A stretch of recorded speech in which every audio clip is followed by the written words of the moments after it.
I don't think I have ever seen a pair of news stories presented back to back illustrate a tragic point so clearly. And obviously, given the human toll, this is not a point I enjoy making, but it's one that's all but impossible not to learn. On Monday, NBC's Morning News led their show with coverage of this new Uvalde report, noting that an actual army's worth of police systemically failed to respond to that emergency and instead just hogged all the Wi-Fi. The report says there was a systemic breakdown. Yes. The force larger than the garrison that defended the Alamo descended upon the school in a chaotic, uncoordinated scene. Nearly 400 law enforcement officers who were here that day, and Wi-Fi connectivity that was so poor some of the alerts to teachers were delayed. That report then rolled right into the next one, which was about the Indianapolis mall shooting. First, they show you what happens when you entrust your security to others. Then they show you what happens when you entrust your security to yourself. According to police, an armed bystander shot and killed the gunman.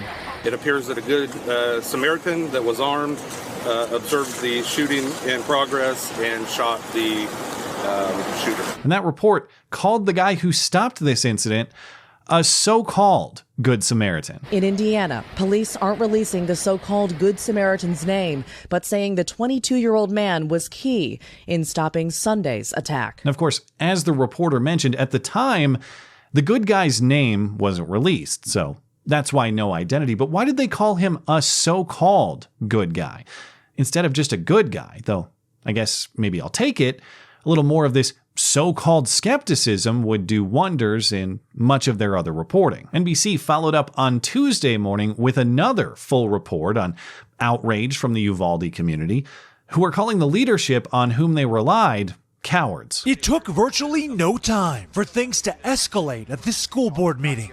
Y'all do not give a damn about our children or us. Come on, you're a vet. What would you done?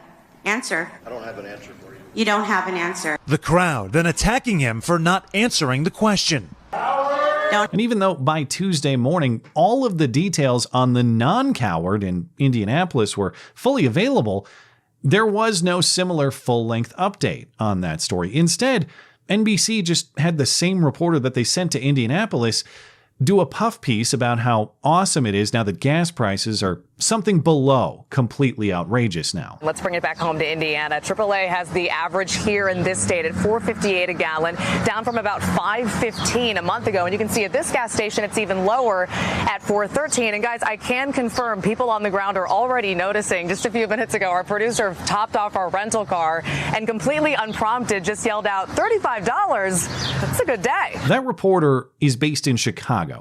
Why would she need to rent a car to drive over to Indianapolis to do a story on gas prices? She didn't. She was sent there to cover the Indianapolis mall shooting story. But then the details came out and they decided those details are contrary to their anti-gun rights agenda. And so they scrapped that and instead decided to propagandize you into believing that you should be thankful that gas prices have dipped slightly off their all-time record high. Though NBC did follow up with a very short mention of the new details in the story later, all of 30 seconds before moving on in the back half of their broadcast. Very similar events, drastically different outcomes. One is blasted in front of you as the feature, and the other is barely and begrudgingly mentioned only momentarily. The question is why? And the answer is because they're not fond of the conclusion that, yeah, maybe it would be good for you to be capable of defending yourself and others. Maybe total reliance on government for your safety is a mistake. And yeah, I get it. Uvalde and Indianapolis are not identical scenarios. A lot of variables can explain a different outcome, and we can't control for them all, but that doesn't mean that we get to ignore the primary difference. As a top comment on that first Indianapolis report puts it, a gun in the hand is better than having the entire police force on the phone. Or in the case of Uvalde, a gun in the hand is better than having 376 officers from 23 different police forces on the phone, as the new report reveals. And that's not just because the Uvalde response was botched, though it was.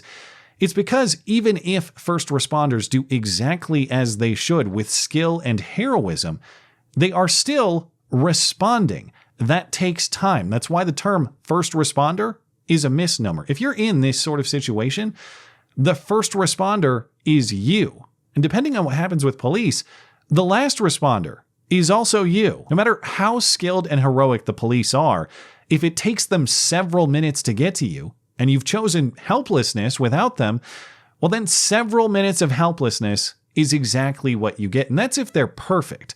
If they're imperfect, you get 77 minutes of helplessness instead. If you survive all 77, that is. Name whatever variable you like.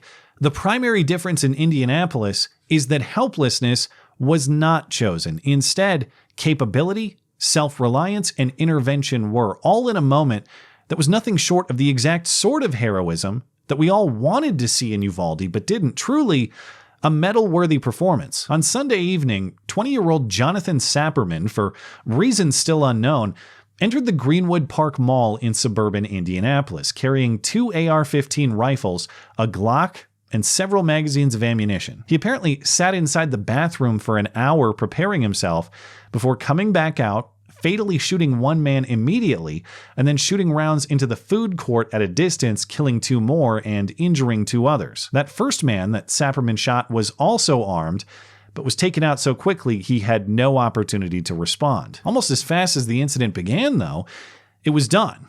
It was over within about 2 minutes of the shooter's first shot, according to investigators. For comparison, that's a full minute faster than any police officer even entered the building in Uvalde. And actually, police have now revised that timeline. It wasn't 2 minutes.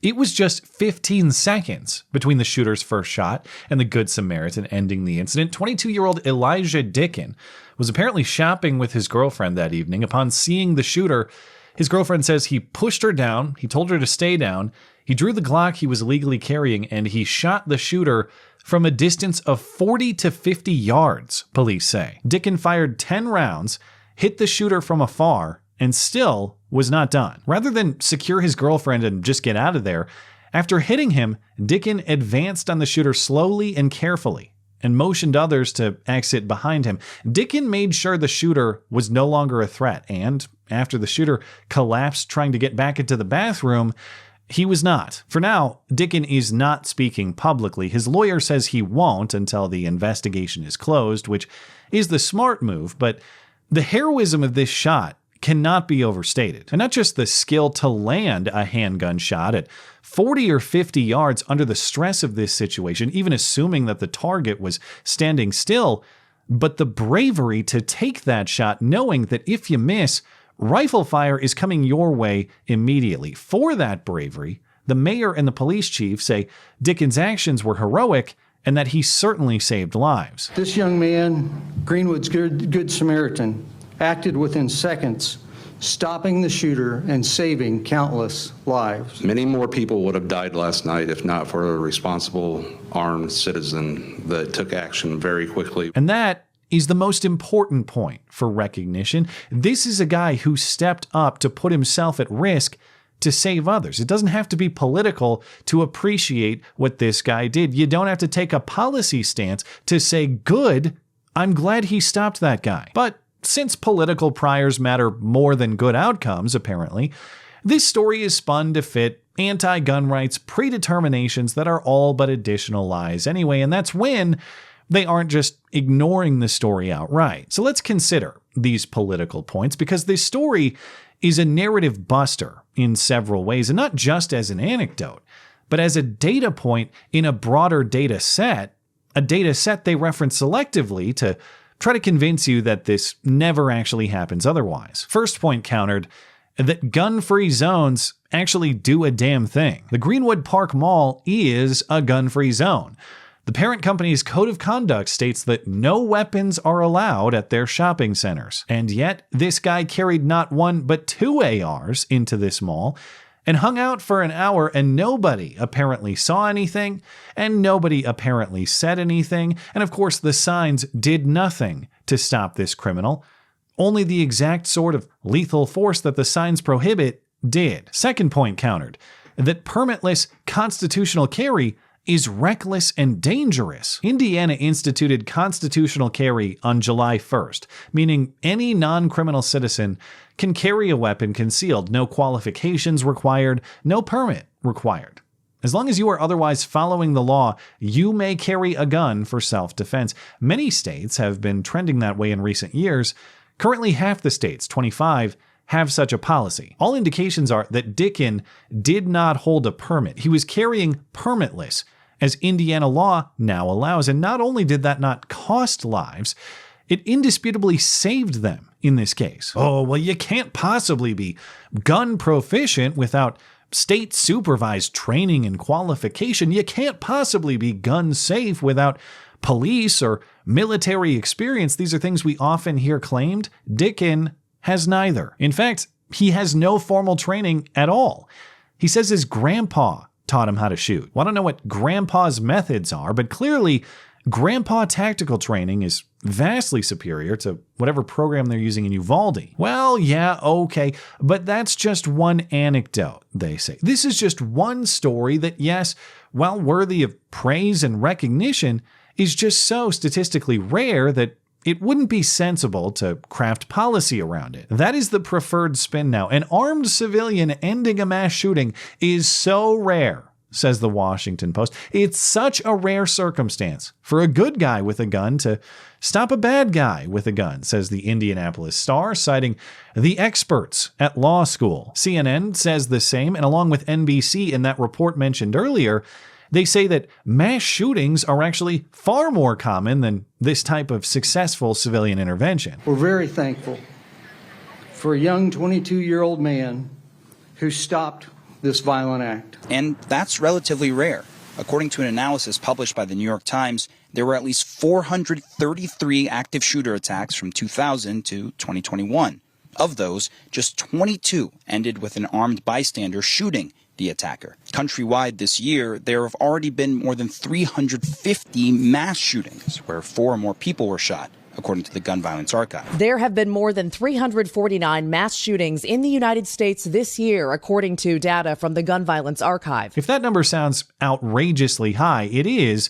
The source of that number, the Gun Violence Archive, acknowledges its numbers are higher than other sources because their definition of mass shooting is broader than others. 4 or more shot, not necessarily killed, but shot, with no other qualifiers, meaning gang violence and other types of shootings that are often excluded in other sources are not in this one. It's debatable methodology, but let's say that it's completely fair and correct. 350 plus mass shootings according to this definition this year. The dishonesty is not the broadness of that definition. The dishonesty is the presentation that defensive gun use is so rare compared to that number. To counter that point, we don't have to go digging in some other source that they may not know about. They're ignoring defensive gun use stats from their own source. Right there on the home page of the Gun Violence Archive. Yes, 356 mass shootings in 2022. That's what they're citing. But in the same table, almost twice as many cases of defensive gun use, 626 this year, according to the archive's monitoring and collection of news and law enforcement sources. Some examples: in just the last week, a Houston robbery stopped, a Missouri armed robbery stopped, a Texas home invasion stopped, a Memphis carjacking stopped, an LA home invasion stopped. The list goes on, with dozens of cases each week and hundreds of cases on the year. Defensive gun use is not rare compared to mass shootings. In fact, it is nearly twice as common according to these propagandists' own source. They just don't talk about that part of the data set. And these cases of defensive gun use are only the ones that the Gun Violence Archive can verify through law enforcement or media reports. Their methodology description acknowledges unreported cases are not captured by their system. And it doesn't take a hero shot like Elijah Dickin to defend yourself or others with a gun. Often the mere presence of a gun is enough to deter an attack against you with no shot required. Such events are not rare. They are statistically much more common than what media are trying to scare us about, all while we watch their proposed solution, total reliance on the state, fail catastrophically in Uvalde. And like Uvalde, there is apparently surveillance footage of this entire incident too. That's how investigators are already so detailed in their description of what happened. That footage will not be released while the investigation is ongoing, but I hope it's released afterward. These propagandists can do a lot of funny business with numbers. Define this that way, exclude these numbers this way, but it's a lot harder to deny or explain away the footage. Don't believe your lying eyes, do believe their data lies. That's what they want you to go with, because after all, if you ever find yourself confronted by such a psychopath, the best defense you could possibly have is an Excel spreadsheet to show him exactly how statistically rare this whole scenario is. Thanks as always for listening and for supporting this channel. Always appreciate that thoughtful discussion down below, and especially over on Minds, that is at ML Christiansen. You're always welcome to coming out and chatting my live streams. Those are linked down in the description. Looking forward to it. Goodbye.